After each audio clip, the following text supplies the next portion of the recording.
नमस्कार। कुछ लाइनों से शुरुआत करती हूँ।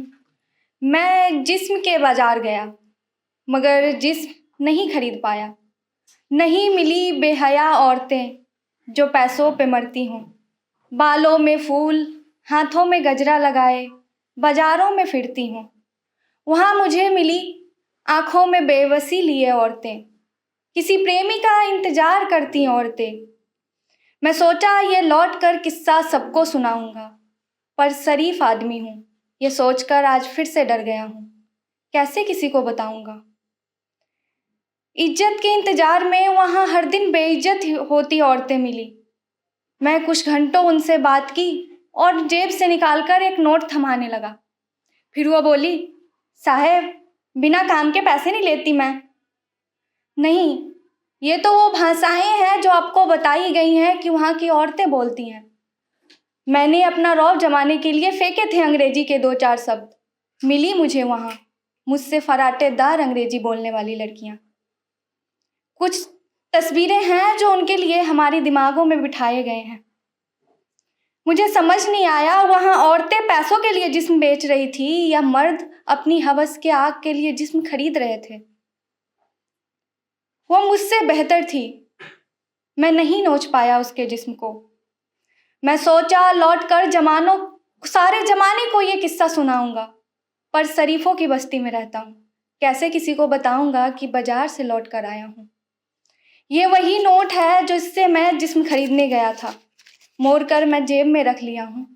और शायद फिर ये किस्सा कभी नहीं दोहराऊंगा, क्योंकि मैं शरीफों की बस्ती में रहता हूँ। Thank you. स्टोरी है पर थोड़ी लंबी हो जाएगी। कितनी लंबी होगी? 5-7 मिनट। ठीक है, आप सुना दो। और जाते जाते ना 5 साल रुपए लग पंडित जी। शादी के घर की एक अपनी अलग खुशबू होती है, रौनक, और घर शायद सालों से अपने सजने का इंतजार करता है। ऐसी ही मेरे भी घर में रौनक लगी है, क्योंकि शादी है मेरी बेटी रश्मि की। दोनों बहनों ने जिद करके मेरी शादी की पुरानी चुनरी निकाल ली है। छोटी ने कहा, दीदी तुम ये वाली चुनरी पहनो, बिल्कुल मम्मी जैसी लगोगी तुम, कितनी सुंदर है ये। इतने में उसकी दादी की आवाज आई, जल्दी तैयार हो जाओ, हल्दी की रस्म करा लो, फिर करते रहना तुम लोग अपना फोटो फाटो। जल्दी जल्दी दोनों बहनें तैयार होने लगी।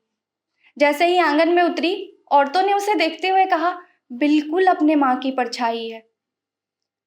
पर मैं नहीं चाहती थी कि मेरी बेटियां मेरी परछाई हो। लगभग रात के 11 बजे उसके ससुराल वालों का कॉल आया। उसके दादा दरवाजे से निकले और आकर हलवाई को बोले, काम रोक देना भैया।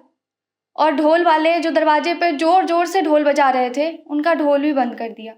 धीरे धीरे शोर वाले घर में सन्नाटा पसरने लगा।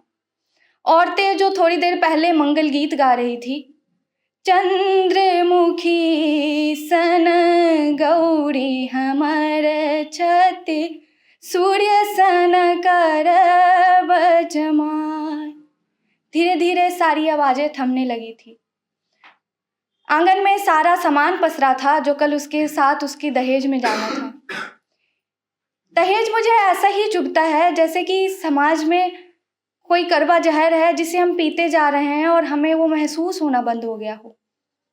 कभी तोहफे और कभी अन्य नाम देकर हमने उस जहर को शहद की डिब्बी में बंद कर दिया है। धीरे धीरे बात श्वेता तक पहुंच गई। वो ससुराल जाने वाली अपनी ट्रॉलियां पैक कर रही थी। वो रोक कर बोली, दादा क्या कह रहे हैं वो लोग? कुछ नहीं बेटा, वो कह रहे हैं कि शादी वो घर से नहीं करेंगे, होटल से कह रहे हैं। नहीं, उन्हें मना कर दो। ऐसे अब 2 दिन में कैसे तैयारी हो जाएगी किसी होटल की? आज वो ये कह रहे हैं, कल को कुछ और भी कहेंगे। दादा बोले, ऐसे नहीं होता, सारे मेहमान जमा हुए हैं, सारे गांव में कार्ड बढ़ चुका है, कोई कैसे शादी करेगा तेरे से? तेरी तो जिंदगी बर्बाद हो जाएगी। वो लौटकर अपने पलंग पे आकर औंधे मुंह लेट गई और सुबक सुबक कर रोने लगी।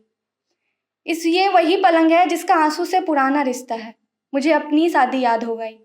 ऐसे ही दादा किसी दिन लौटकर स्कूल से आए और मुझे बोले, तेरा शादी पक्की हो गई है, साथ में ही मास्टर जी हैं उनके लड़के से। इसके आगे ना मैंने कोई प्रश्न किया और ना दादा ने मुझे कोई उत्तर दिया। उसके बाद जब मैं ससुराल आई तो लोगों का नहीं था ध्यान जानने में कि इस घर में मैं कैसा महसूस कर रही हूँ, मैं कैसे रहने सहने का कैसा क्या चाह रही हूँ। लोग देखने आए थे उस दुल्हन को जो कितनी लंबी है, कितनी गोरी है, कितनी सुंदर है और दहेज में अपने साथ साथ क्या क्या सामान लाई है। सुबह सुबह सारे घर में सामान बिखरा पड़ा था और शायद जो सामान दादा ने अपनी पूरी जिंदगी की कमाई से भी मुझे खरीद कर दिए थे वो बहुत कम पड़ चुके थे।